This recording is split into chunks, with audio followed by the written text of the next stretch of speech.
विहिरी, तलाव, नद्या, नाले जिथं जिथं पाण्यासाठी अपेक्षेनं जावं तिथं तिथं पाणी कमी आणि कोरड पडलेलीच जास्त दिसतेय। सभोवताली डोळ्यांना आणि मनालाही खुपतो आहे तो रखरखाट आणि फक्त रखरखाट। महाराष्ट्रामध्ये दुष्काळी परिस्थिती आहे। राज्यातल्या सर्व धरणांमध्ये फक्त 23% पाणी उरलंय।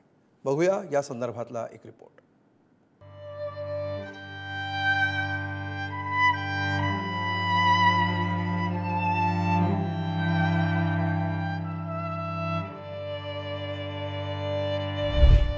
संपूर्ण राज्य दुष्काळाच्या मगरमिठीत सापडलेला असताना मराठवाडा तर पाण्यासाठी तडफडताना दिसतोय।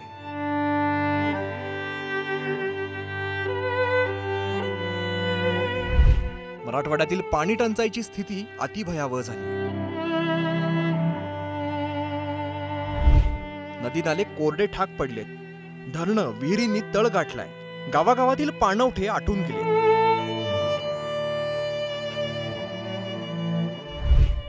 अगदी पाण्याअभावी मराठवाड्यातील जनतेचा घसा कोरडा पडला। अशा भीषण परिस्थितीमध्ये संभाजीनगरच्या वैजापूर आणि गंगापूर तालुक्यांसह अहमदनगरच्या कोपरगाव तालुक्यासाठी पाणी सोडण्याचा निर्णय घेत प्रशासनानं थोडासा का होईना दिलासा दिलाय। नांदूर मध्यमेश्वर कालव्यात पाणी सोडण्यात आल्याने वैजापूर, गंगापूर आणि कोपरगाव मधील 102 गावांचा पाणी प्रश्न सुटणार आहे। मात्र कळीचा मुद्दा हा आहे की 1200 क्युसेक ऐवजी फक्त 400 क्युसेकने पाण्याचा विसर्ग सुरू असल्याने हे पाणी शेवटपर्यंत पोहोचणार का असा प्रश्न सध्या निर्माण झालाय। चर्चेत राहिलेला बीड जिल्हा आता तहानेने व्याकुळ झाल्याचे पाहायला मिळत आहे।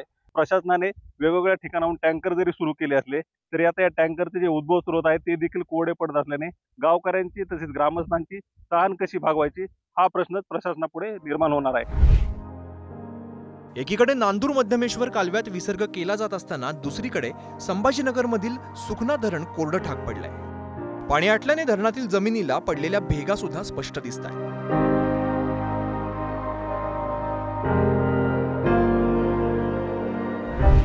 दुष्काळाची जी भीषण परिस्थिती मराठवाड्यात तीच पश्चिम महाराष्ट्रातली सोलापुरात पण आहे। सोलापुरातील कासे गावात पाण्याअभावी शेतकऱ्याने आपली द्राक्ष बाग तोडून टाकली आहे।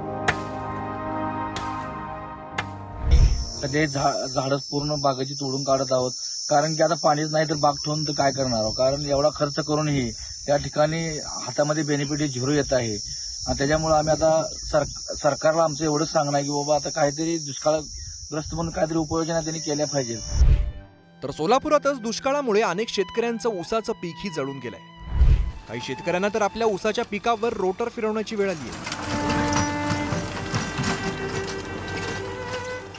काय पण पडत नाही साहेब, आता 30-40 हजार रुपये नुकसान आहे। रोटर मारण्याचं आणि बी आणलेलं सरी पाडलेलं सगळं नुकसान आहे साहेब, 30-40 हजार। इकडे विदर्भातील अमरावतीमध्ये सुद्धा पाणी टंचाईची समस्या भीषण बनत चालली आहे। पिण्याच्या पाण्याचा पुरवठा होत नसल्याने नागरिकांनी मुंडन करत जिल्हाधिकारी कार्यालयावरती मडका मोर्चा काढला।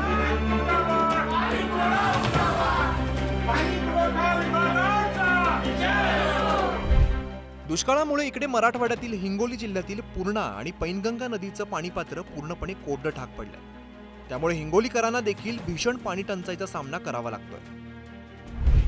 तर मराठवाड्यातीलच परभणी जिल्ह्यात गंगाखेड शहराला पाणी पुरवठा करणाऱ्या मासोळी धरणानं तळ गाठलाय। एकीकडे धरणानं तळ गाठलाय तर दुसरीकडे महापालिकेकडून केला जाणारा पाणी पुरवठा दूषित असल्याने नागरिक दुहेरी संकटात सापडले।